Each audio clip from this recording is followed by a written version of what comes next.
بسم اللہ الرحمن الرحیم نحمده ونصلی ونسلم علی رسوله الکریم اما بعد بدایت المجتہد میں کتاب الصید کا درس جاری ہے۔ کتاب الصید میں جو بحثیں ہیں ان کو 4-5 فصلوں پر مصنف نے تقسیم کیا ہے۔ ان میں سے ایک فصل یا ایک باب یہ جاری ہے کہ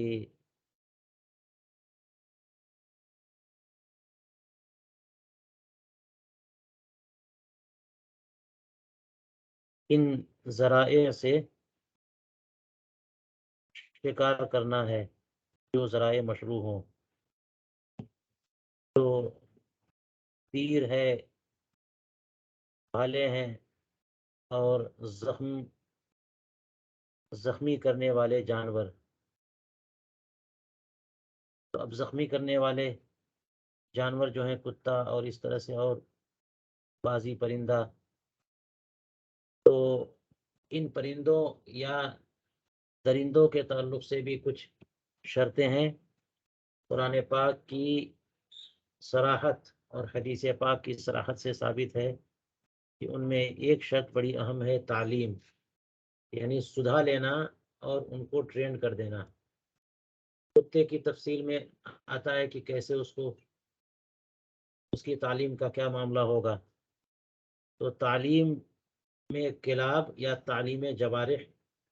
میں کیا کیا شرطیں ہیں، یہ گفتگو چل رہی تھی۔ تو متفق علیہ کچھ امور بتائے، آج اس میں مختلف امور کی طرف اشارہ کریں گے ان کے مختلف دلائل کے ساتھ۔ تو بات یہ تھی کہ تعلیم کی شرطیں یہ 3 مانی جاتی ہیں کہ جب زخمی کرنے والا جانور بلائیں تو وہ آ جائے، جب اسے شکار پہ چھوڑیں تو دوڑے جائے، اور جب اسے روک دیں تو رک جائے۔ اس تعلق سے کچھ اور بھی اقوال ذکر کیے جو مختلف بھی ہیں، اور آخر میں جہاں پہ درس رکا تھا وہ یہ تھا کہ تعلیم جوارح کے تعلق سے جو ائمہ کرام کا اختلاف ہے وہ 2 بنیادیں ہیں اس کی، یعنی مختلفی امور 2 ہیں۔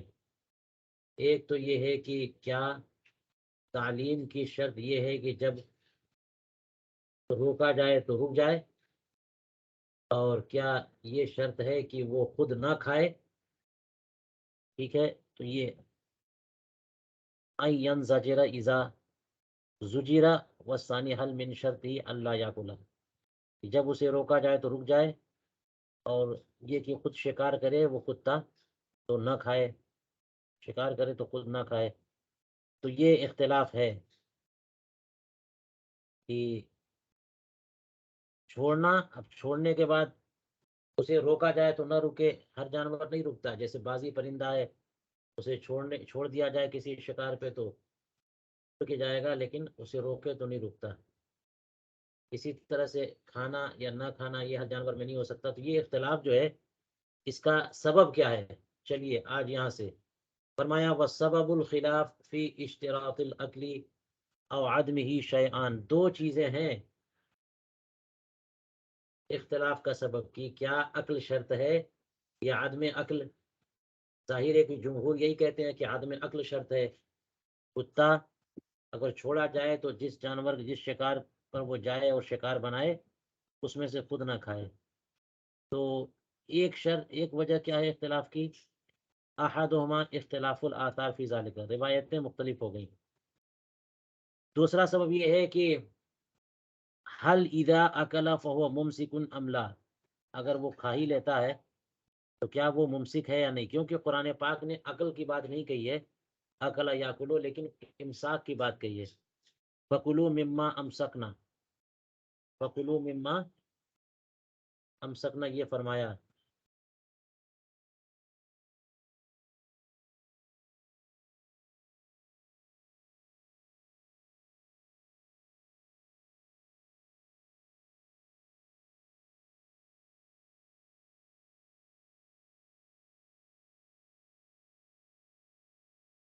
آیت کریمہ میں یہ موجود ہے.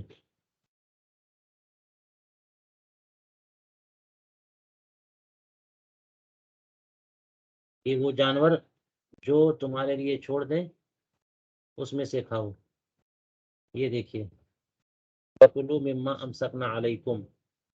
تو امساک یعنی تمہارے لیے چھوڑ دیں، تم پر چھوڑ دیں، خود نہ کھائیں تبھی تو کہیں گے کہ چھوڑ دیں. تو چھوڑنے کا کیا مطلب؟ چھوڑنے کے لیے نہ کھانا، یا پھر کچھ کھایا کچھ چھوڑ دیا، اس کو بھی امساک کہہ سکتے ہیں. کیا معاملہ ہے؟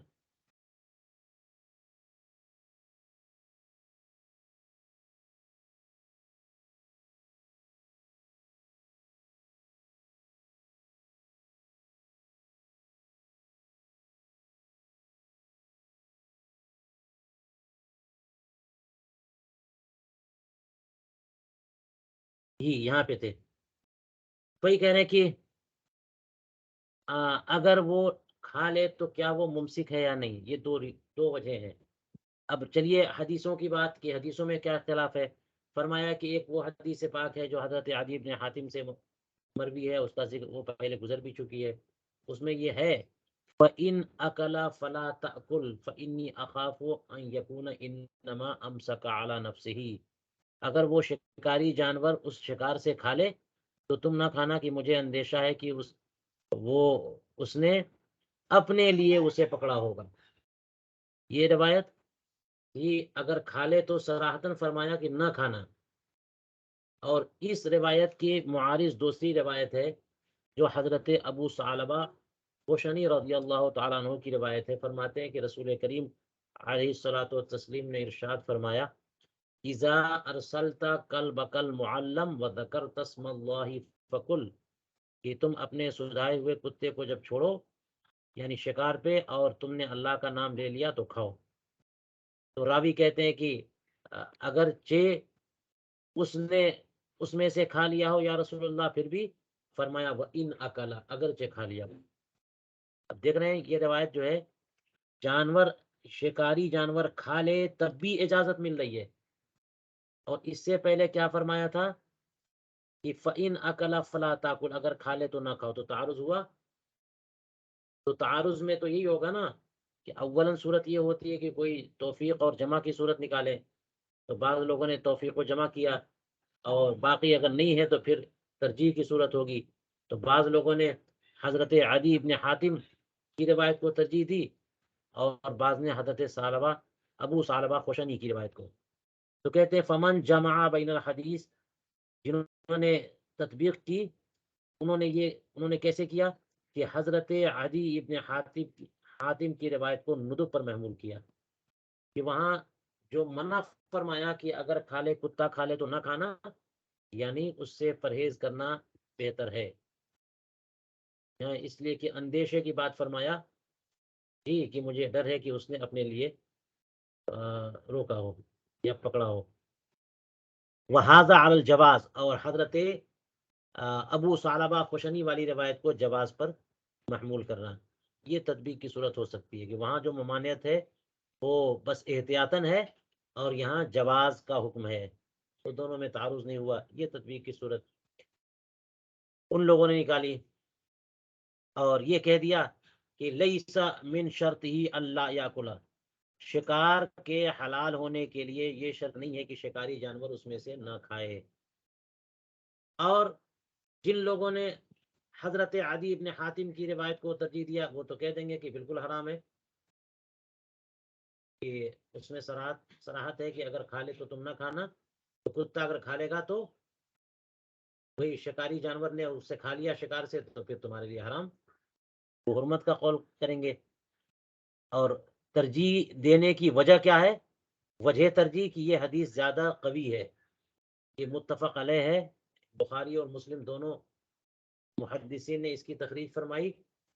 اور اس کے مقابل حضرت ابو ثعلبہ خوشنی کی روایت مختلف ہوئی ہے. یہی وجہ ہے کہ شیخین نے اسے اپنی کتاب میں درج نہیں کیا، اس کی تخریج نہیں فرمائی. اور یہ لوگ یہ بھی کہیں گے کہ امساک کی شرط یہ ہے کہ نہ کھائے. حضرت عدی ابن حاتم کی روایت کی بنیاد پر ضروری ہے کہ کتا جو ہے اس میں سے نہ کھائے، شکاری جانور اس میں سے نہ کھائے، اگر کھا لیا تو حرام، اور امساک کی شرط ہے کہ نہ کھائے۔ دلیل وہی حدیث مذکور عدی ابن حاتم والی کہ ان اکل من الصید لم یؤکل، اور یہی قول امام شافعی، امام ابو حنیفہ، امام احمد بن حنبل، ابو اسحاق راوی اور امام سفیان ثوری کا ہے، اور یہی قول حضرت سیدنا عبداللہ ابن عباس رضی اللہ عنہما کا ہے۔ ہو گئی بات۔ اب دوسرا مذہب یہاں سے کہ اگر کھا لے شکاری جانور تب بھی تمہارے لیے حلال ہے۔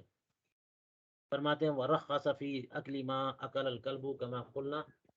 مالک وسعید بن مالک وابن عمر وسلیمان، یہ چار بزرگ ہیں، امام مالک امام المذہب بھی اس میں سے موجود ہے، اس میں ہے۔ انہوں نے رخصت دی ہے کہ اگر شکاری کتے نے کھا لیا آپ پھر بھی کھا سکتے ہیں، اور ممانعت کو ہاں احتیاط پر محمول کیا۔ وقالت المالکیۃ المتأخرہ انه ليس الاكل بدلیل على انه لم يمسك لسیدہ ولا الامساك لسیدہ بشرط في الزکاة لان نیت الکلب غیر معلومہ۔ امام مالک کے بعد کے فقہا، امام مالک کے پیروکار بعد کے فقہا جو ہیں وہ کیا کہتے ہیں کہ عقل اس بات کی دلیل نہیں ہے کہ اس نے اپنے آقا کے لیے امساک کیا ہے۔ جو شکار پکڑا اس نے اپنے آقا کے لیے پکڑا ہے، اس بات کی دلیل عقل جو ہے وہ نہیں، اس نے اپنے آقا کے لیے نہیں پکڑا ہے۔ لم یمسک، اگر جانور اس میں سے کھا لیتا ہے شکاری جانور، یہ اس بات کی دلیل تھوڑی ہو گئی کہ اس نے اپنے آقا کے لیے نہ پکڑا ہو، کیونکہ ہو سکتا ہے کہ اپنے آقا ہی کے کہنے پہ گیا اور اس کی بنیاد پر شکار کر لیا اور کچھ کھا لیا، بھوک لگی تھی اسے، شدت سے اس کو کھانے کی ضرورت تھی، محنت سے دوڑ کے جانے کی وجہ سے وہ تھک گیا شکار کرنے میں، تو یہ کہا ولل امساک لسیدی۔ اسی طرح سے کہتے ہیں کہ زکوٰۃ میں مالک کے لیے روک دینا یہ شرط نہیں ہے، کیونکہ جمہور یہ کہتے ہیں کہ زکوٰۃ، یہ عقر جو ہے اس کے زکوٰۃ شرعیہ ہونے کے لیے ضروری ہے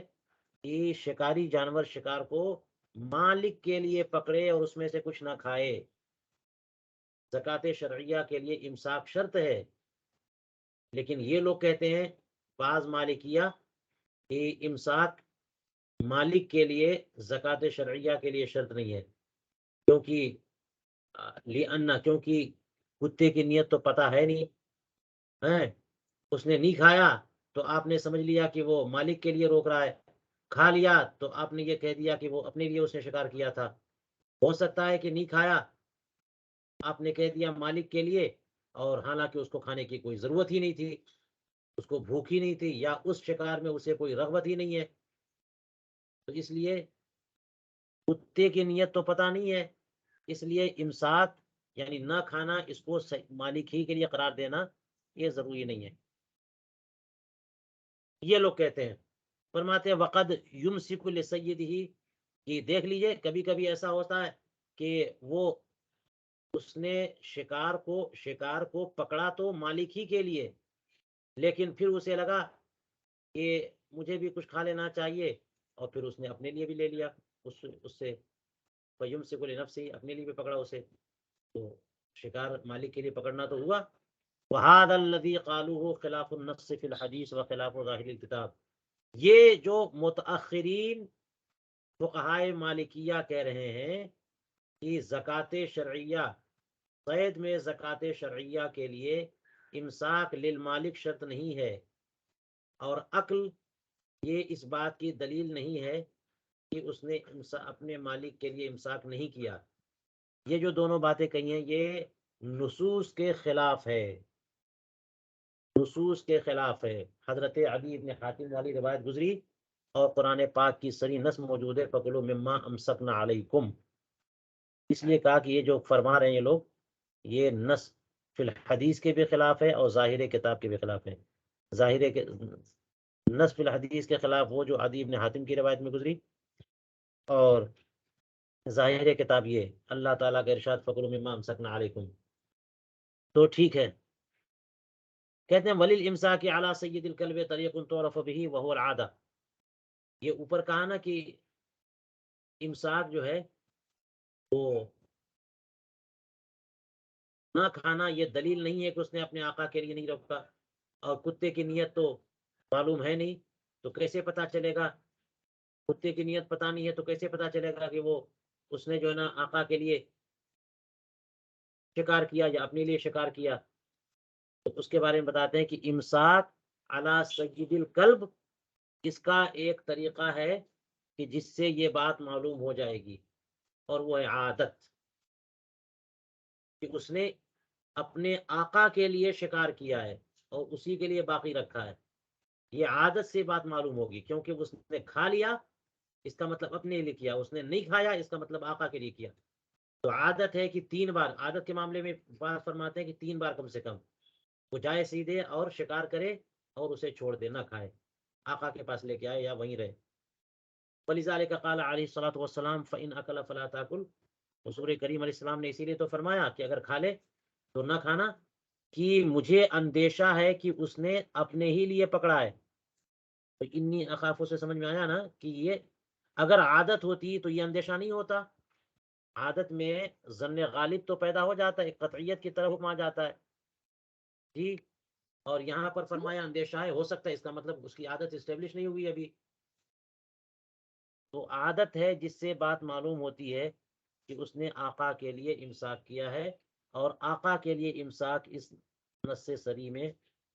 موجود ہے۔ دیکھیے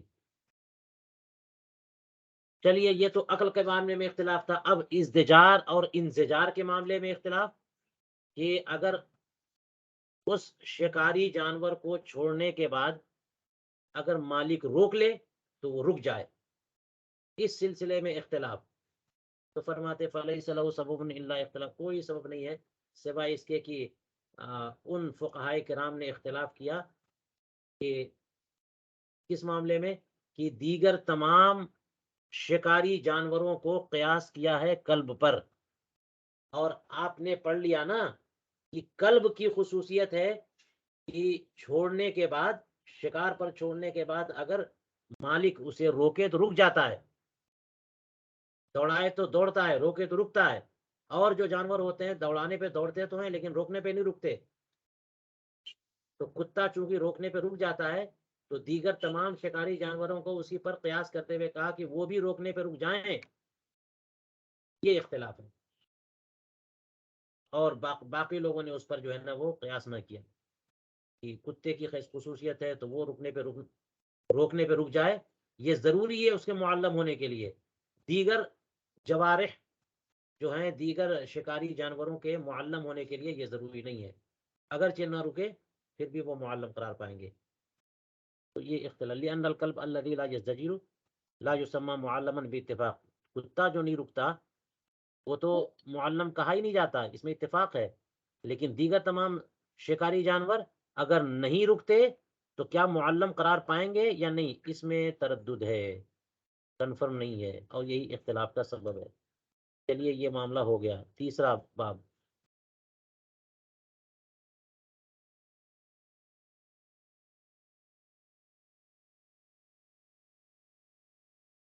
تیسرا باب فی معرفت الزکاة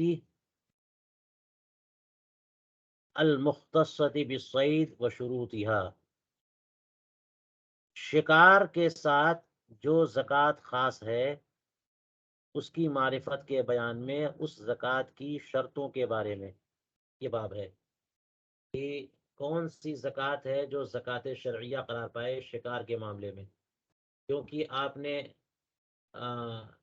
پالتو جانوروں کے تعلق سے، بہائم کے تعلق سے زکوٰۃ شرعیہ کیا ہے وہ تو معلوم کر لیا ہے کہ وہ ذبح ہے یا نحر ہے، یعنی اکثر رگیں گردن کی نیت اور اللہ تعالیٰ کا نام لے کر کے کاٹ دی جائیں تو یہ زکوٰۃ شرعیہ ہے۔ لیکن صید میں یہ نہیں ہے، صید میں اس امر کو زکوٰۃ شرعیہ قرار دیں گے، اور اس کی شرطیں کیا ہیں تو فرماتے ہیں واتفقوا علی ان الزکاة المختصة بالصید هي العقر، یہ اقر نہیں بلکہ اقر ہے، عین کے فتحے کے ساتھ، ٹھیک. اور اقر جو ہے نا وہ عورت کی صفت ہوتی ہے، بانجھ ہونا، جو اس سے پہلے اقر ایک دو بار کہہ دیا ہم نے. اقر نہیں بلکہ عقر. واختلفوا فی شروطها اختلافا کثیرا. اس سلسلے میں کہتے ہیں کہ عقر کے تعلق سے یا صید سے متعلق جو زکوٰۃ ہے اس میں شرطیں کیا ہیں، اس میں بڑا اختلاف ہو گیا. لیکن ان کو سمجھنے کے لیے پہلے اصولی باتیں ان شرطوں سے متعلق سمجھ لیں. فرماتے ہیں وَإِذَا اعْتَبَرْتَ أُصُولَهَا التي هي اسباب الاختلاف سوى الشروط المشترطة في الآلة وفي الصيد وجدتها ثمانية شروط. یہ اس کا جواب ہے. وَإِذَا اعْتَبَرْتَ، جب تم ان کے اصول کا اعتبار کرو گے، ہے نا، جو کہ اسباب اختلاف ہیں. آلہ اور شکاری دونوں میں کون سی شرطیں وہ چھوڑو پہلے. شکاری جو ہے نا، جو شکار کرنے والا ہے، اس میں کیا کیا شرطیں ہیں، اور آلے میں کیا کیا شرطیں ہیں. ان کے علاوہ جب دیگر اصولی شرطوں کا اعتبار کرو گے تو وہ آپ کو کتنی ملیں گی؟ کل 8 شرطیں. اسنان یشترکان فی زکاتین آنی زکات الصید زکاتن للمصید. کیا ہے یہ زکات المصید؟ یا لام بھی ہے یہاں پہ. وغیر المصید،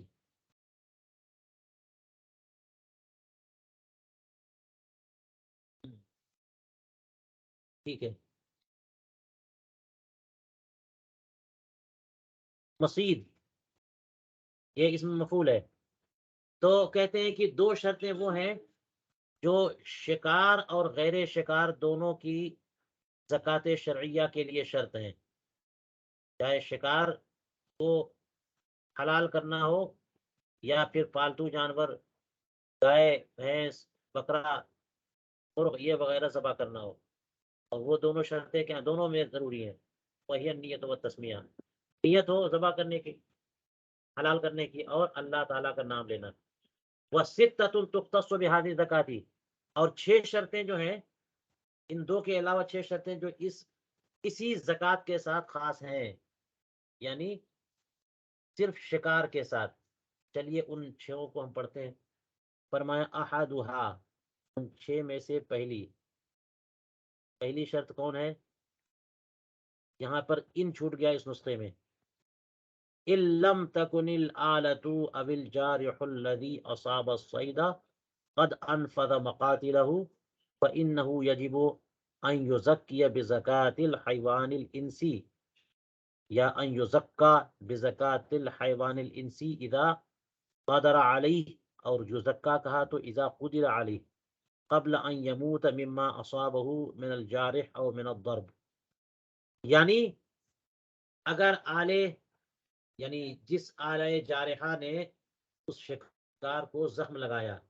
یا جس شکاری جانور نے اس شکار کو پکڑا، اس نے اگر ایسا نہ کیا، لم تکن، اگر اپنے مقاتل کو اس میں نفوذ اور سرایت نہ کر دیا، یعنی اسے مار نہ ڈالا، بلکہ ابھی بھی وہ زندہ ہو، تو واجب ہے کہ اس کو ذبح کر دیا جائے حیوان انسی کے ذبح کے طریقے پر، جبکہ اس پر قدرت پالے، قبل اس کے کہ وہ اس زخم سے مر جائے جو جارح یعنی شکاری جانور کی طرف سے زخم لگا، یا پھر وہ آلے سے جو ضرب لگی تھی اس سے مرنے سے پہلے اگر اس کو قدرت ہو گئی، یعنی صائد کو، اور وہ جانور مل گیا، تو لازم ہے، واجب ہے کہ ذبح شرعی کرے، یعنی وہی اکثر رگیں کاٹ دے. ذبح کرنا ضروری ہے، زکوٰۃ شرعیہ ضروری ہے. یہ ایک لمبا سا جملہ ہے، خلاصہ اس کا یہ ہے کہ شکاری کتے کو دوڑایا یا تیر اللہ بسم اللہ اللہ اکبر کہہ کر کے شکار پر تیر مارا چلایا، اور اس کا جو زخم لگا جانور کو، شکار کو یا کتے نے زخم لگایا، اور جا کے دوڑا یہ پکڑنے کے لیے، اور اس آلے نے یا اس تیر نے یا کتے نے ابھی مارا نہیں تھا، زندہ مل گیا تھا، تو ذبح کرنا ضروری ہے. یہ پہلی شرط ہے. فَأَمَّا إِنْ كَانَ قَدْ أَنْفَذَ مُقَاتِلَهُ فَلَيْسَ يَجِبُ ذَلِكَ، ہاں اگر اس کے مقاتل کو اس میں نفوذ کر چکا، یعنی کام کر دیا اور اس کی جان نکال دیا اس آلہ جارحہ یا جانور نے، تو پھر یہ ذبح کرنا ضروری نہیں ہے، اگرچہ یہ ذبح کرنا مستحب ہے کہ پکڑ لیا اب اور مر چکا ہے وہ، تو اب بھی ذبح کر کے خون نکال دو۔ یہ تو پہلی شرط ہے۔ والثانی، دوسری شرط اس سلسلے میں کیا ہے کہ ان یکون الفعل الذی اصیب به الصید مبدأه من الصائد لا من غیرہ، کہ جس فعل سے شکار کو پکڑا گیا ہے وہ فعل صادر ہو، مبدا اس کا صائد کی طرف سے ہو، غیر صائد کی طرف سے نہیں، یعنی جس نے تیر چلایا اسی سے وہ تیر چلا ہے۔ اب مثال کے طور پر تیر زید نے چلایا اور وہ تیر گیا دیوار میں ٹکرایا اور ٹکرا کے پلٹ کر کے پھر اسی شکار والے جانور پر لگا اور اس سے وہ زخمی ہو گیا اور مر گیا، تو یہ حرام ہے، کیونکہ مبدا اس کا جو ہے نا وہ دیوار ہو گئی، چلا تھا وہاں سے لیکن ٹکرا کر کے پلٹ کر کے لگا یہ، تو صائد مبدا ہونا چاہیے سیدھے، یعنی شکاری بندے کی طرف سے سیدھا وہ تیر اسی کے اوپر جائے شکار پر، جی، لا من غیری، کسی اور کی طرف سے نہیں ہونا چاہیے۔ اعنی لا من الآلتی، یعنی میری مراد یہ ہے کہ آلہ کی طرف سے نہ ہو، جی، وہ ہو صائد کی طرف سے، جو آلہ پھینکا اس نے اس سے اس کو، جیسے مثال کے طور پر تیر چلایا اور وہ جا کے کہیں تیر لگا اور اس تیر کے ضرب سے وہ کسی ایسی چیز پہ لگا کہ وہ بھی چیز دھاردار تھی، اس کی ضرب سے وہ دھاردار چیز آگے بڑھی اور اس نے جا کر زخمی کیا کتے کو، یہ تو آلے سے آ گیا آلہ، اس کا مبدا جو ہے نا وہ تو نہیں رہا شاید۔ کل حال فی الحوالہ ولا من جیسے کہ مثال کے طور پر آپ یوں دیکھ لیجئے کہ حوالہ تو رسی کو کہتے ہیں، جو رسی میں پڑ گیا، جو رسی میں پڑ گیا تو یہ معاملہ الگ ہو گیا۔ ولا من الجارح کل حال، جیسے اب رسی میں پھینکی اور رسی میں پڑ گیا اور اسی رسی کی وجہ سے مر گیا وہ، تو یہ پھر الگ ہو جائے گا۔ ولا من الجارح، اور اسی طرح سے نہ تو آلے کی طرف سے ہو اور نہ جارح کی طرف سے ہو۔ جارح کا مطلب یہ ہوگا جس جانور شکاری جانور کو بھیجا شکار کرنے والے بندے نے، اس نے کوئی چیز بھیجا یا اس سے لڑ کے کوئی چیز گئی آگے، ہیں کل حال فیما یصیب الکلب الذی ینشلی من ذاتہ، جیسے مثال کے طور پر وہ جانور شکار والا جو پڑ گیا اس میں،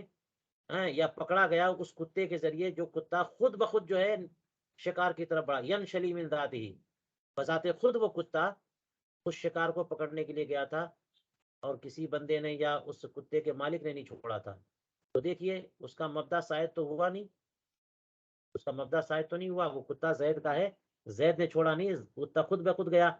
اور اس کتے نے زخم لگایا، تو اس کتے کے زخم سے نہ وہ پکڑا گیا ہے، اور یہ کتا اس کا مبدا شاید تھا نہیں، اس لیے یہ بھی حرام ہو گیا۔ تو شاید مبدا ہونا چاہیے۔ مثالیں دو دی ہیں انہوں نے کہ کتا جو خود بخود گیا حملہ کرنے کے لیے، یا اس نے کوئی چیز چھوڑی تھی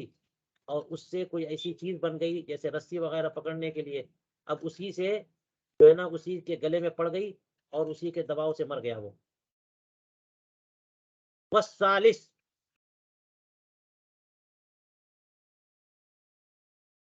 چھ شرطوں میں سے تیسری شرط کیا ہے؟ اللہ یشارکہ فی العقر من لیس عقرہ زکاتن، کہ جس جانور کو شکار پر شکار کرنے کے لیے دوڑایا ہے تو اس جانور کے ساتھ کوئی دوسرا ایسا جانور عقر میں شریک نہ ہو جائے کہ جس کا عقر زکات نہیں ہے، عقر یعنی زخمی کرنے میں، ایسا جانور کوئی شریک نہ ہو جائے جس کا زخمی کرنا زکات شرعیہ نہیں ہے۔ مثال کے طور پر کلب معلم کو آپ نے دوڑایا شکار پر، اس کے ساتھ ایک دوسرا کلب غیر معلم بھی ساتھ شریک ہو گیا، اور جب کلب معلم نہیں ہے وہ زخمی کرے گا تو کیا اس کا عقر زکات شرعیہ ہے؟ نہیں ہے۔ صرف وہی جانور شکار کرے جس کا عقر زکات شرعیہ ہے، اس میں وہ جانور شریک ہو گیا جس کا عقر زکات شرعیہ نہیں ہے تو یہ حرام۔ یہ تیسری شرط تھی۔ والرابع، چوتھی شرط کیا ہے؟ ان لا یشک فی عین الصید الذی اصابہ، ہاں، جس کو شکار کیا ہے بعین ہی، اسی شکار میں کوئی شک نہ آ جائے کہ جس شکار پر میں نے اس کتے کو دوڑایا کیا وہی جانور ہے یا پھر وہ بھاگ نکلا اور کوئی اور جانور شکار ہو گیا، شک نہیں ہونا چاہیے۔ فذلک عند غیبت عن عینہ، اور یہ کب ہو سکتا ہے؟ جب وہ اس کی آنکھوں سے اوجھل ہو جائے۔ یہ دیکھ لیا آپ نے، مثال کے طور پر ایک خرگوش ہے یا ہرن ہے، وہ دیکھا آپ نے کہ جھاڑی سے نکلا، اب آپ نے یہاں سے تیر چلایا یا کتا دوڑایا، لیکن کتا جب دوڑایا وہ آگے بھاگتا گیا، کتا بھی بھاگتا گیا، اور جھاڑیوں میں کے پیچھے پیچھے دوڑتے رہے دونوں، تو اس طرح سے وہ نگاہوں سے اوجھل ہو جائے، اور پھر بعد میں جب اسے شکار کر لیا اور جا کے دیکھا تو جو ہے وہ کنفیوژن ہو گئی، شک ہو گیا کہ پتہ نہیں وہی ہے کہ نہیں ہے، تو اگر یہ شک ہو جائے تو تب بھی حرام، جی، آنکھوں کے سامنے آنکھوں سے اوجھل نہ ہو، جی۔ والخامس، یہ تو ایک مثال دی ہے نا، عین صید میں شک نہ ہو جبکہ وہ آنکھوں سے اوجھل ہو جائے۔ اس کی تفصیل میں حنفیہ فرماتے ہیں کہ بلا وجہ میں، یعنی یہ آرام کرنے کے لیے رک گیا، شکار کرنے والا بندہ جس نے کتا دوڑایا تھا یا تیر چلایا تھا، آرام کرنے کے لیے رک گیا اور پھر جا کے دیکھا تو وہ شکار مرا پڑا تھا، تو یہ حلال نہیں ہے، کیونکہ نگاہوں سے اوجھل ہو جانے کی وجہ سے اسے پتہ نہیں ہے کہ وہی شکار ہے یا نہیں ہے، یا یہ پتہ نہیں ہے کہ اسی زخم سے مرا کہ پھر بعد میں کسی اور نے آگے مار دیا۔ پانچویں شرط یہ ہے کہ اللہ یکون الصید مقدورا علی فی وقت الارسال علی، وقت ارسال وہ شکار تحت قدرت نہ ہو، مقدور نہ ہو، کنٹرول میں نہ ہو، تب نہ وہ شکار ہے، ورنہ پھر تو حیوان انسی ہو گیا۔ جس صید پر آپ شکاری کتا دوڑا رہے ہیں وہ شکار آپ کے کنٹرول میں نہ ہو جبکہ آپ نے کتے کو اس پر دوڑایا، اگر اس وقت وہ کنٹرول میں تھا تو اس کا عقر جو ہے یہ نہیں، اس کی زکات شرعیہ عقر تو ہے ہی نہیں، اس کی زکات شرعیہ تو ذبح شرعی ہے کہ اس کی 3 رگیں کم سے کم کاٹیے آپ گردن سے، اس لیے وقت ارسال وہ کنٹرول سے باہر ہو، پکڑ میں نہ ہو، قدرت میں نہ ہو، یہ بھی ضروری ہے۔ بس سادسو، چھٹی شرط، این یکون موتہ من رعب من الجارح او بصدمۃ منہ، جارح کے ڈر سے اس کی موت ہو، یا جارح کی طرف سے مار پڑی ہے، اس مار یعنی زخم کی وجہ سے اس کی موت ہو، یہ بھی ضروری ہے۔ یعنی اس کا مطلب یہ ہوا کہ کسی اور کی موت سے نہ ہو، کسی اور وجہ سے نہ ہو، بلکہ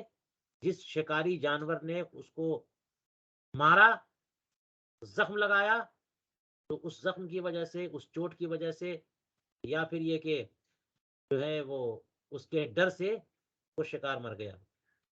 یہ بھی ضروری ہے، کسی اور وجہ سے نہیں۔ فہادی ہی اصول الشروط التي من قبل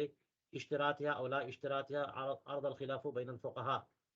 تو بتایا تھا نا کہ اس اختلاف کو معلوم کرنا ہو تو پہلے اصولی شرطیں معلوم کریے، تو بتایا 8 شرطیں ہیں، 8 میں سے 2 تو وہ ہیں جو کہ مصید اور غیر مصید دونوں کے لیے، یعنی شکار اور حیوان انسی بہائم دونوں کے حلال شرعی ہونے کے لیے شرط ہیں، وہ نیت اور تسمیہ، اللہ اکبر کہنا، اللہ کا نام لینا، اور 6 جو ہے وہ شرطیں ہیں صرف شکار کے حلال ہونے کے لیے، ان 6 کا بیان یہاں ہو گیا۔ تو کہتے ہیں یہی اصول شروط ہیں کہ جن کے اشتراط یا عدم اشتراط کی وجہ سے، اشتراط یا عدم اشتراط کی وجہ سے خلاف فقہا کے درمیان اختلاف پیدا ہوا، عرض الخلاف بین الفقہاء،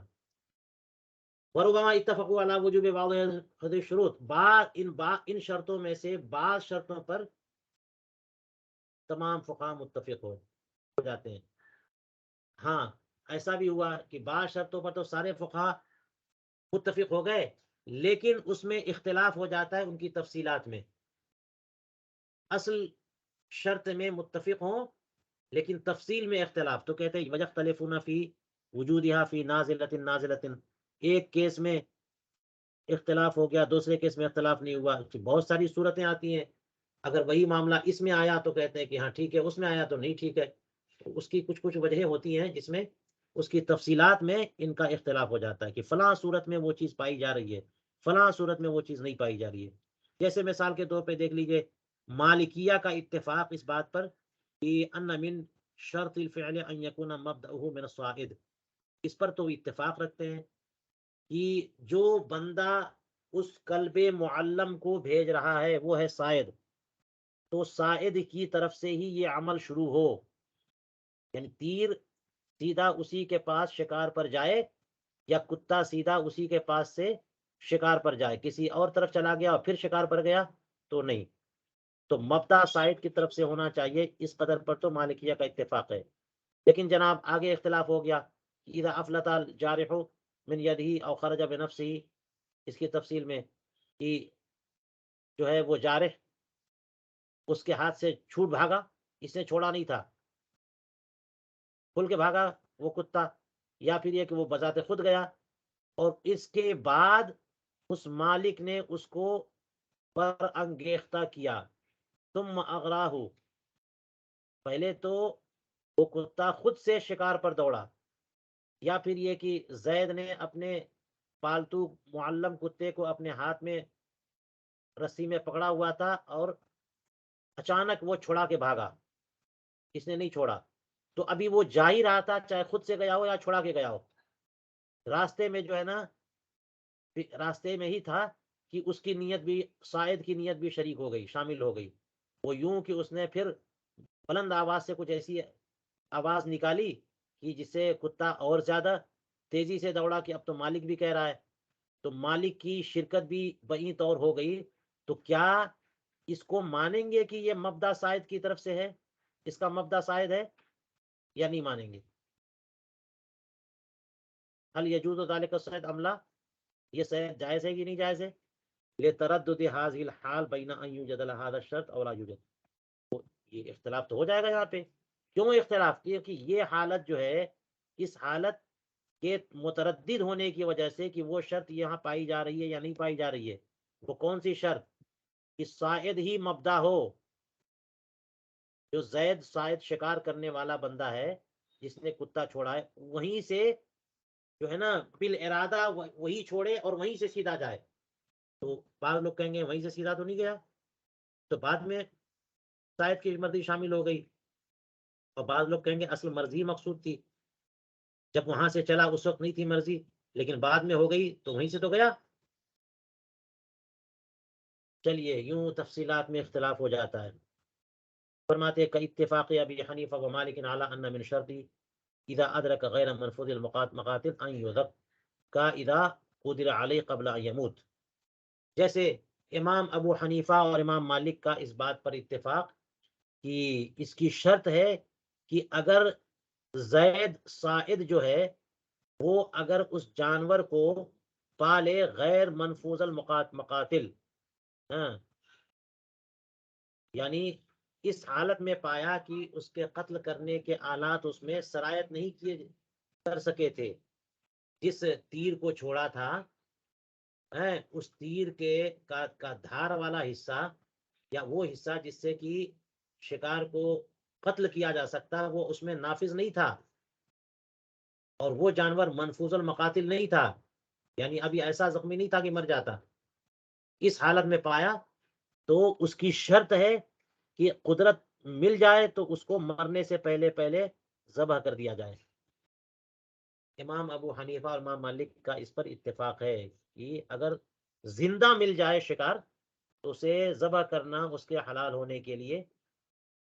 ضروری ہے. یہاں پر اتفاق ہے، لیکن اختلاف آگے ہے.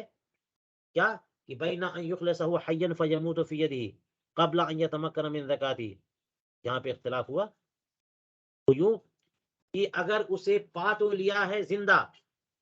زید جو صاحب ہے وہ دوڑتا ہوا گیا اور اسے پکڑ لیا، ملا وہ جانور زندہ شکار، اب اس کو ذبح کرنے کی صورت سوچ رہا تھا کہ کوئی چھری مل جائے، کوئی کچھ مل جائے، اسی دوران وہ مر گیا، اسی کے ہاتھ میں مرا، قبل اس کے کہ اس کی زکوٰۃ یعنی اس کے ذبح پر قدرت پاتا، اس سے پہلے مر گیا، تو اب حلال ہے کہ نہیں ہے، اس میں اختلاف ہو جائے گا۔ امام ابو حنیفہ کہتے ہیں نہیں، اس کے ہاتھ میں آ گیا، قدرت ہو گئی، اب ذبح شرط ہے، چاہے چھری تھی نہیں تھی، یہ اس کا اپنا مسئلہ ہے، اس کو تیاری کرنی تھی، قدرت ہو گئی، وہ جانور ہاتھ میں آ گیا، زکوٰۃ کے لیے، زکوٰۃ شرعیہ کے لیے یعنی حلال ہونے کے لیے ذبح کرنا شرط ہے، چھری نہیں ملی اس وجہ سے وہ تڑپ تڑپ کے مر گیا تو پھر یہ مردہ مانا جائے گا، لیکن امام مالک اسے جائز کہتے ہیں کہ اگر چھری ہوتی وہ ذبح کر دیتا، تو جیسے دور تھا، ذبح پر قدرت نہیں تھی، تو پکڑ لیا اور پھر بھی چھری نہیں ہے یا کوئی چیز نہیں ہے، کوئی آلہ نہیں ہے ذبح کرنے کا، اس وجہ سے ذبح نہیں کر سکا، تو یہ بھی وہی مجبوری مانی جائے گی۔ ٹھیک ہے، دیکھ لیا آپ نے کہ ایک شرط میں اتفاق کے باوجود اس کی تفصیل میں اختلاف ہو گیا۔ آنی اذا لم یقدر علی تخلیص من الجارح حتی مات، یعنی اس سے مراد یہ کہ یعنی اول سے مراد کہ جب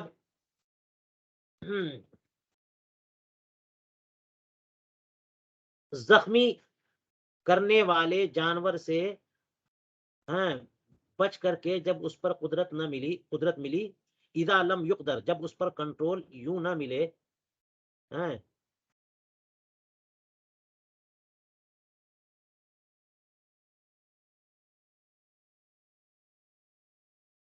زخمی کرنے والے جانور سے جب وہ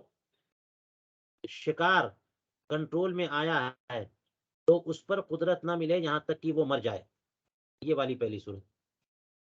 کہ اگر کنٹرول پاتے پاتے مر چکا تھا، وہ اس کے پاس جاتے جاتے پہنچتے پہنچتے وہ مر چکا تھا،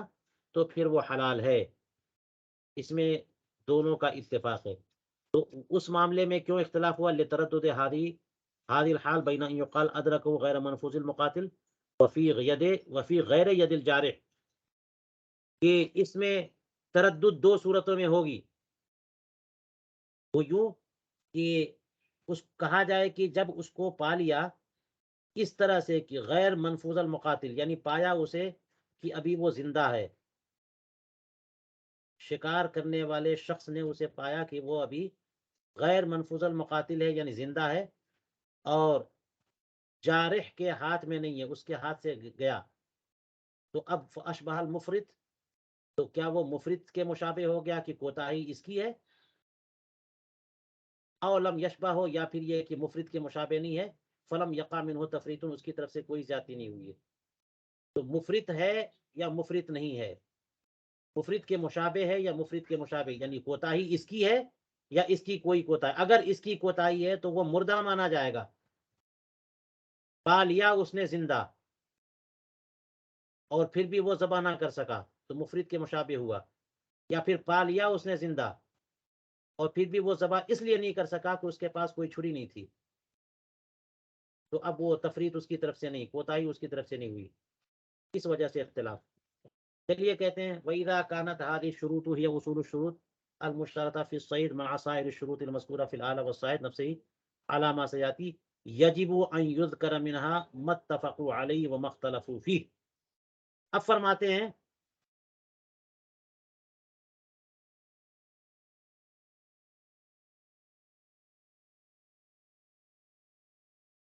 کہ جب یہ جو شرطیں ہیں 8 شرطیں، یہی اصولی شرطیں ہیں جو مشروط ہے صید میں، ان تمام شرطوں کے ساتھ جن کا آلہ کے تعلق سے ذکر ہے اور خود شکار کرنے والے کے تعلق سے شرط ہے، ان کے ساتھ ساتھ یہ اصولی شرطیں ہیں، جیسا کہ تفصیل آئے گی، ہے نا، وہ شرطیں جو آلہ کے لیے ہے، وہ شرطیں جو صائد کے لیے، اس کی تفصیل آئے گی، تو یہ بنیادی شروط ہیں، جب یہ بنیادی شروط ہیں تو لازم ہے کہ ان میں سے جس قدر پر اتفاق ہے اور جس قدر پر اختلاف ہے ان کا بھی تذکرہ کر دیا جائے، ان 6 شرطوں میں سے، اور اسی طرح سے جس قدر پر اتفاق اور جس قدر پر اختلاف ان کے اسباب کیا ہیں، وجوہ اختلاف کیا ہیں، کا بھی تذکرہ کر دیا جائے. اسی طرح سے مشہور مسائل کیا متفرع ہوتے ہیں ان پر، ان کا بھی تذکرہ. وما یتفرع عنہا من مشہور مسائل. جب اختلاف ہو گیا تو ان اسباب اختلاف کو جاننے کے بعد اس اختلاف کے نتیجے میں مزید کیا مختلف صورتیں مسئلے کی سامنے آ رہی ہیں الگ الگ ائمہ کے نزدیک، ان کا بھی تذکرہ کچھ کر دیا جائے. چلیے اس پر علامہ ابن رشد اس کی تفسیر شروع کرتے ہیں. کہتے ہیں فنقول، رہی بات تسمیہ کی اور نیت کی، یہ تو بنیادی شرط ہیں سب میں، تو اس میں اختلاف گزر چکا اور سبب اختلاف بھی گزر چکا کتاب ذبائح میں. اب وہ کتاب ذبائح ہم نے نہیں پڑھی اس آپ کے درس میں، تو آپ دیکھ لیجئے کتاب ذبائح اس سے پہلے گزر چکا ہے. فرماتے ہیں کہ اس کا تو ذکر ہو چکا، تو فرماتے ہیں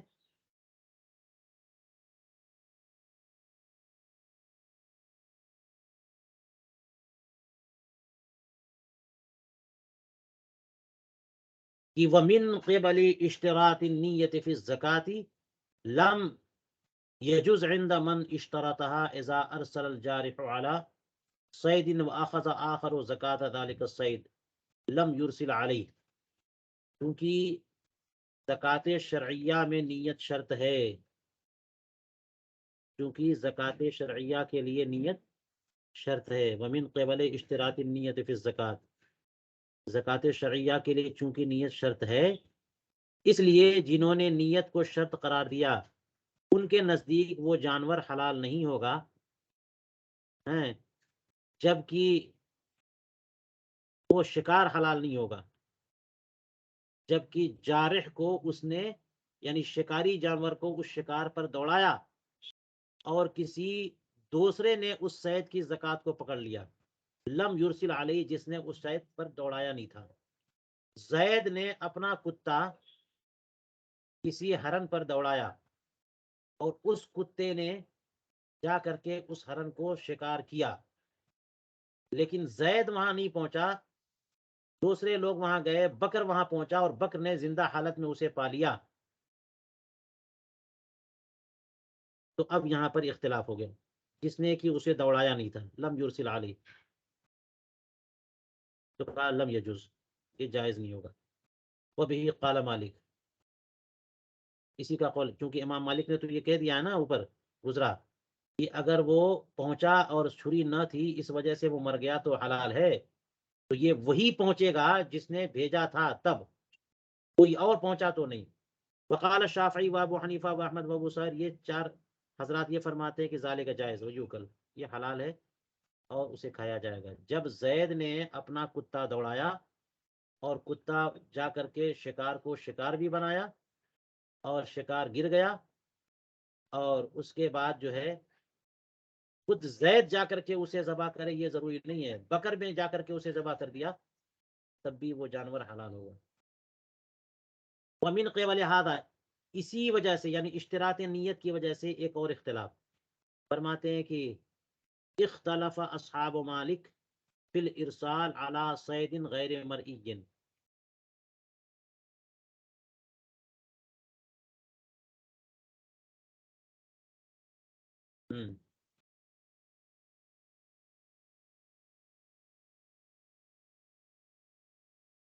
کہ یہ اختلاف جو نا فیما بین اصحاب مالک ہے،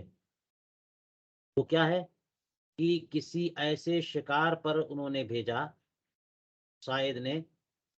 جو شکار غیر مرئی تھا، دیکھا نہیں، جنگل میں کوئی جانور ہوگا، جاؤ پکڑ کے لے کے آؤ شکار کرو. کالذی یرسل علی ما فی قیدۃ او من وراء اقمۃ ولا یدری هل هنالک شیء ام لا، کہ جیسے مثال کے طور پر کسی نے دوڑایا کتے کو، شکاری جانور کو، کس پر؟ ایسے شکار پر جو کہ جھاڑی کے پیچھے ہو، جھاڑی میں ہو، یا پھر کسی ٹیلے کے پیچھے ہو، اور پتہ ہی نہیں ہو شکار پر دوڑانے والے کو کہ وہاں پر کوئی شکار ہے بھی کہ نہیں ہے، تو غیر مرئی شکار پہ دوڑایا. لہذا بعض لوگ کہتے ہیں کہ درست نہیں ہے، بعض لوگ کہتے ہیں کہ درست ہے. لأن القصد فی ھذا یشوبہ شیء من الجہل، کیونکہ یہ جو قصد ہے قصد معتبر نہیں ہے، کیونکہ پتہ ہی نہیں ہے کہ جب ادھر جانور شکار والا ہے کہ نہیں ہے، تو جہالت ساتھ میں شریک ہے، تو یہ قصد قطعی نہیں ہے، یہ معتبر قصد نہیں ہے۔ کہتے ہیں وَأَمَّا الشَّرْطُ الْأَوَّلُ، اب چلیے ان 6 شرطوں کی تفصیل جس کا تذکرہ گزرا کہ اس میں اختلاف کیوں ہوا، اسباب اختلاف کیا ہیں۔ فرماتے ہیں وَأَمَّا الشَّرْطُ الْأَوَّلُ الْخَاصُ بِزَكَاةِ الصَّيْدِ من الشروط الستة التي ذكرناها وهو أن أقر الجارح له إذا لم ينفذ مقاتله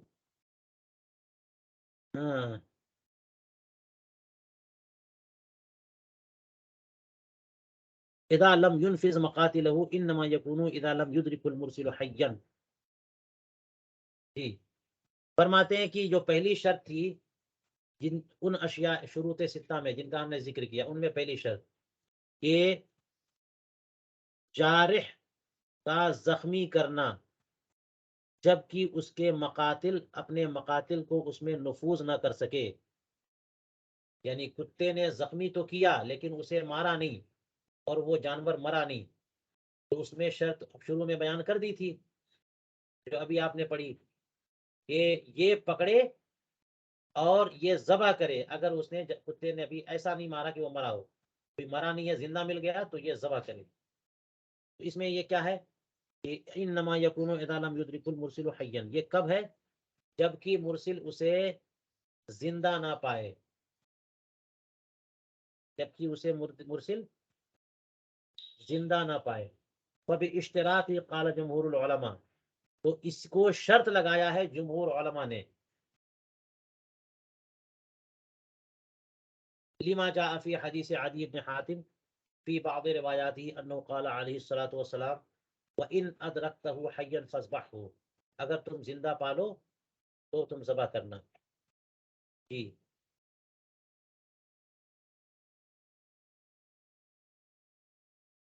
تو اس کا مطلب یہ ہوا کہ اگر اس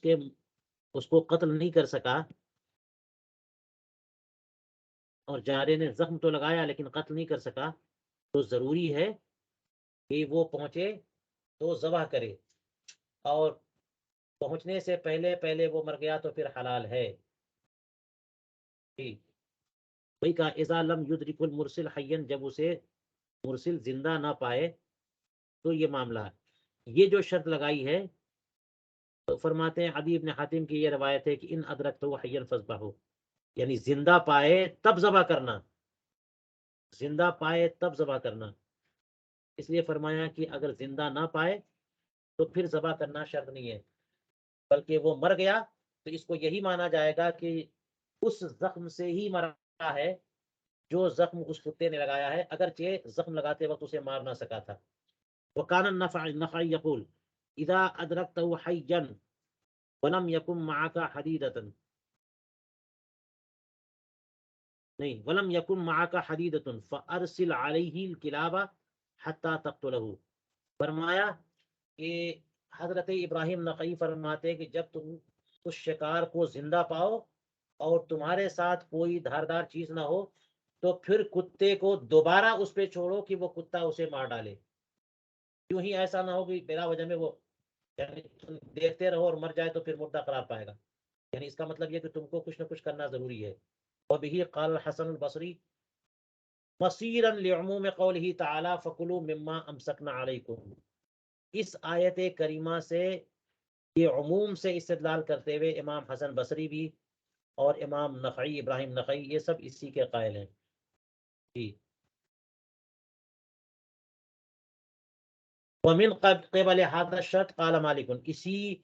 شرط کی بنیاد پر امام مالک نے فرمایا کہ لا يتوانى المرسل في طلب الصيد فإن توانى فأدركه ميتا إن كان منفوذ المقاتل بسهم حل أكله وإلا لم يحل، من أجل أنه لو لم يتواني لكان يمكن أن يدركه حيا غير منفوذ المقاتل۔ فرمایا کہ چونکہ یہ شرط ہے جی کہ اگر زندہ پالے تو وہ ذبح کرنا ضروری ہے، اور زندہ نہ پائے تو پھر وہ حلال ہے، یہ شرط ہے۔ اس لیے فرماتے امام مالک کی مرسل جس نے کتا چھوڑا ہے یا جس نے تیر چھوڑ رہا ہے وہ شکار کی تلاش میں سستی بالکل نہ کرے، بالکل سستی نہ کرے، یعنی جیسے ہی تیر چلایا اب دوڑتے ہوئے جا کر کے اس کو تلاش کرے کہ کیا اس نے وہ شکار کنٹرول میں آیا کہ نہیں آیا، شکار ہوا کہ نہیں ہوا۔ تو فرماتے ہیں کہ اگر اس نے سستی کی اور پھر مردہ پایا، سستی کی اور پھر مردہ پایا، فَإِن كَانَ مَنْفُوذَ الْمُقَاتِلِ، اب اگر جا کے دیکھتا ہے کہ وہ منفوذ المقاتل ہے، وہ جانور شکار کہ تیر جو ہے اس کے جسم میں سرایت کیا ہوا ہے، تو اب یہ مرنا اس تیر کی وجہ سے مانا جائے گا اور اس کا کھانا حلال ہوگا۔ اور اگر منفوذ المقاتل بسہم نہ ہو، یعنی وہ دیکھا کہ تیر کسی اور طرف ہے اور وہ مرا پڑا ہے جانور، تو وہ کھانا، اس جانور کا کھانا حلال نہیں ہوگا، اس وجہ سے کہ انہو لو لم یتوان، اگر وہ کشتی نہ کرتا تو گنجائش تو تھی کہ دوڑتا ہوا جاتا تو وہ زندہ پا لیتا، غیر منفوذ المقاتل پاتا اور پھر اسے ذبح کرتا اور پھر حلال ہو جاتا، اور پھر اس طرح سے چھوڑ دیا اسے تو مردہ قرار پائے گا۔ جی، وَأَمَّا الشَّرْطُ الثَّانِي، شرط ثانی وہ کیا ہے کہ جو چیز صائد نے صید پر بھیجی ہے وہ صائد سے نکلتے ہوئے سیدھے صید پر جائے، ادھر ادھر سے ٹکرا کر کے، لڑ کر کے، یا کسی اور کی طرف سے نہ ہو۔ تو یہ جو شرط ثانی تھی کہ مبدا اس کا قانص کی طرف سے، قانص یعنی صائد، شکار کرنے والا، وَيَكُونُ مُتَّصِلًا، بالکل سیدھے صید کی طرف جائے، بالاتصال، وسائط اور ذرائع کے طور پہ نہیں کہ ٹکرا کے کہیں سے پہنچ گیا، یا اس نے کسی کو چوٹ لگائی اور وہ دوسری چیز ٹکرا کے اس کے پاس پہنچ گئی، نہیں، یہ نہیں۔ وَمِن قِبَلِ اختلاف فی، اس میں اختلاف کی وجہ سے ان حضرات کا اختلاف اس سلسلے میں بھی ہوا کہ جو رسی یا جال سے ہاں شکار ہو، فیما تصیبہ الحوالہ والشبکہ، رسی کسی کے گردن میں پڑ گئی، یا پھر جال پھینکا، جال پڑ گیا، اس میں پھنس گیا وہ جانور شکار، تو جب مقاتل اس میں کسی محدد کے ساتھ نفوذ کر جائیں تو کیا وہ حلال ہے کہ نہیں ہے، کہ بھیجا اس نے جال ہے اور جال میں کوئی چھری یا کوئی دھاردار چیز لگی ہوئی تھی، اس دھاردار چیز کے زخم سے وہ مر گیا، حلال ہے کہ نہیں ہے۔ امام مالک، امام شافعی اس کو منع کرتے ہیں، جمہور اس کو منع کرتے ہیں، لیکن امام حسن بصری اس کی اجازت دیتے ہیں۔ چلیے، ومن هذا الاصل لم يجز مالک الصید الذي ارسل عليه الجارح فتشاغل بشيء آخر ثم عاد إليه من قبل نفسه۔ لیجئے جناب ایک اور اختلاف اسی وجہ سے، فرماتے ہیں کہ اسی اصل کی بنیاد پر تو امام مالک نے ایسے شکار کو حلال نہیں قرار دیا۔ لم یجز مالک الصید الذی ارسل علیہ الجارح، جس شکار پر انہوں نے، اس مالک نے، یعنی کتے کے مالک، صائد کہہ لیجئے، امام مالک جو ہے حلال نہیں قرار دیتے اس شکار کو کہ جس شکار پر شکار کرنے والے مالک قلب نے کتا یا زخمی کرنے والا آلہ یا جانور چھوڑا اور وہ جانور جا کر کسی اور کے ساتھ مشغول ہو گیا اور پھر وہاں سے پلٹ کر کے بذات خود وہاں پہنچا، یعنی اس کا مطلب یہ ہوا کہ زید نے اپنا کتا چھوڑا کہ وہ دیکھو ہرنی ہے، اس کو مار کے لاؤ، تو کتا دوڑتے ہوئے گیا تو، لیکن راستے میں اسے کوئی ہڈی نظر آ گئی اور وہ رک کر کے وہ ہڈی سونگنے لگ گیا، کھانے لگ گیا ہے، اور پھر اس کے بعد پھر وہاں سے بذات خود وہ اس شکار کی طرف دوڑا، تو اب جا کر کے شکار کرے گا تو وہ شکار حلال نہیں ہے، وہ حلال نہیں ہے۔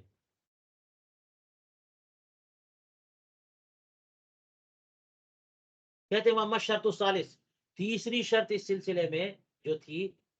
وہ یہ کہ عقر میں صائد کے ساتھ غیر صائد شریک نہ ہو، یا حیوان جارح جس کو صائد نے بھیجا اس کے ساتھ غیر جارح، غیر اگرچہ وہ جارح ہو وہ شریک نہ ہو، یا معلم کے ساتھ غیر معلم شریک نہ ہو، اللہ یشارکہ فی العقر من لیس عقرہ زکاۃ لہ، کہ عقر میں یعنی زخمی کرنے میں شکار کو ایسا کوئی جانور شریک نہ ہو جائے کہ جس کا زخمی کرنا اس جانور کے لیے زکوٰۃ شرعیہ نہیں ہے۔ یہ جو شرط ہے یہ شرط اتفاقی ہے، مجمع علیہ ہے، فیما اذکرہ لانہ لا یدری من قتلہ، یا لا یدرا من قتلہ، کیونکہ پتہ ہی نہیں ہے کہ کس نے مارا ہے، کلب معلم نے مارا ہے یا کلب غیر معلم نے مارا ہے، کسی قسم سے ہی مارا ہے۔ اور جانوروں میں چونکہ اصل حرمت ہے کھانے کے معاملے میں، اس لیے جہاں پر شک ہو جائے تو شک کی بنیاد پر حرمت کو ترجیح حاصل ہوتی ہے اور یہ جانور حرام ہو جاتا ہے۔ چلیے اس قدر پہ آج کا درس مکمل سمجھتے ہیں اور یہیں پر درس روکتے ہیں۔